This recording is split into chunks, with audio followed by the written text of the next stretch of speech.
ताड़का कौन थी, जिसके वध के लिए विश्वामित्र को राजा दशरथ से राम लक्ष्मण को मांगना पड़ा, जानिए। महान महर्षि विश्वामित्र एक दिन अयोध्या नरेश दशरथ के महल आए। उन्होंने राम और लक्ष्मण को अपने साथ ले जाने के लिए राजा से आज्ञा मांगी, जिससे कि असुर व राक्षसों से यज्ञ अनुष्ठान की रक्षा हो। जिससे राजा दशरथ के चारों पुत्र राम, भरत, शत्रुघ्न और लक्ष्मण की शिक्षा पूरी हो जाने पर सभी गुरु वशिष्ठ के आश्रम से वापस महल को लौट आए। एक दिन अचानक महर्षि विश्वामित्र राजा दशरथ के महल आते हैं। विश्वामित्र राजा से लक्ष्मण को अपने साथ ले जाने के लिए कहते हैं। अपने प्यारे राम और पुत्रों को विश्वामित्र को सौंपने में राजा दशरथ को बड़ा कष्ट होता है, लेकिन इसके बाद वे राम और लक्ष्मण को विश्वामित्र के साथ उनके आश्रम भेज देते हैं।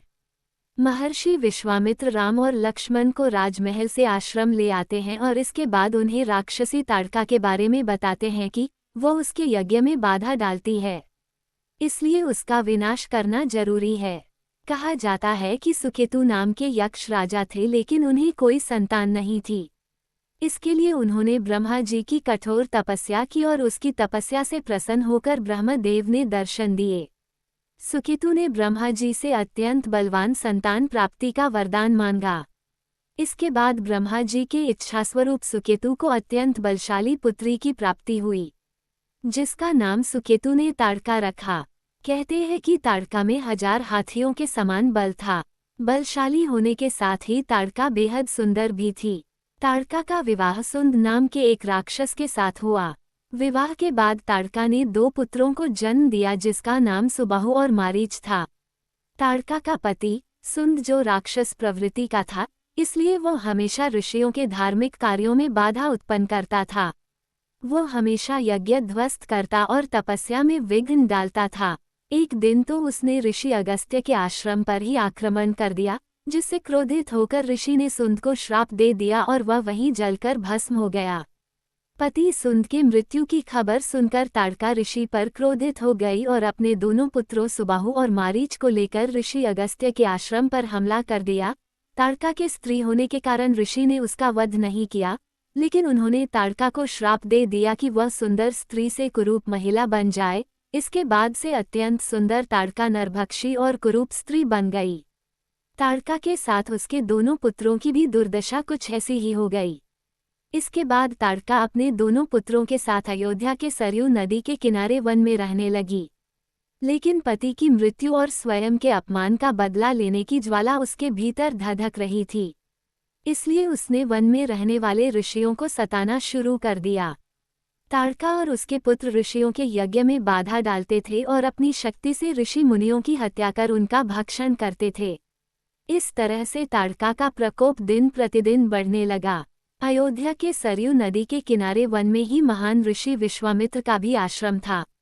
विश्वामित्र नियमित यज्ञ करते और दैवीय अस्त्र आदि का निर्माण करते, लेकिन ताड़का अपने पुत्रों के साथ विश्वामित्र के यज्ञ में भी बाधा उत्पन्न करने लगी।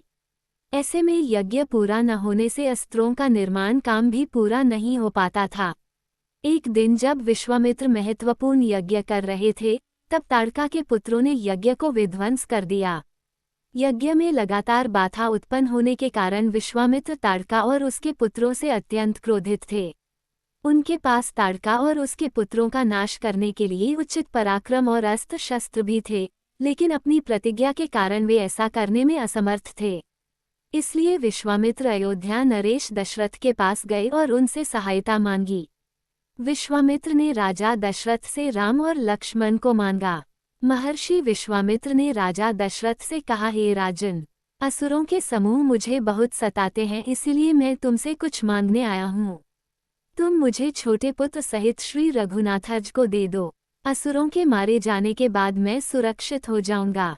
इस तरह अयोध्या के राजकुमार राम और लक्ष्मण दोनों विश्वामित्र के आश्रम की सुरक्षा करते हैं। एक दिन ताड़का के पुत्र सुबाहु और मारीच ऋषियों पर आक्रमण करने और यज्ञ में बाधा डालने के लिए आते हैं। तभी राम और लक्ष्मण अपने धनुष बाण से उन पर आक्रमण करते हैं। श्रीराम के धनुष बाणों से सुबाहु की मृत्यु हो जाती है और मारीच घायल हो जाता है। पुत्रों की दुर्दशा देख ताड़का भी अत्यंत क्रोधित हो जाती है। तब विश्वामित्र राम को ताड़का का वध करने के लिए कहते हैं। पहले तो श्रीराम स्त्री हत्या करने के लिए हिचकिचाते हैं, क्योंकि धर्म उन्हें ऐसा करने की अनुमति नहीं देता। लेकिन महर्षि विश्वामित्र का आदेश पाकर वो ऐसा करने के लिए मान जाते हैं, क्योंकि वो ब्राह्मण की आज्ञा का उल्लंघन नहीं कर सकते थे। इसके बाद भगवान राम एक ही बाण से ताड़का का वध कर देते हैं।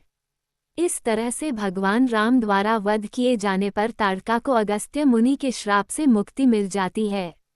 इसके साथ ही वह कुरूप स्त्री और नरभक्षी रूप से भी मुक्त हो जाती है। वहीं भगवान के रूप में श्रीहरि द्वारा वध किए जाने के कारण ताड़का को मोक्ष की प्राप्ति होती है।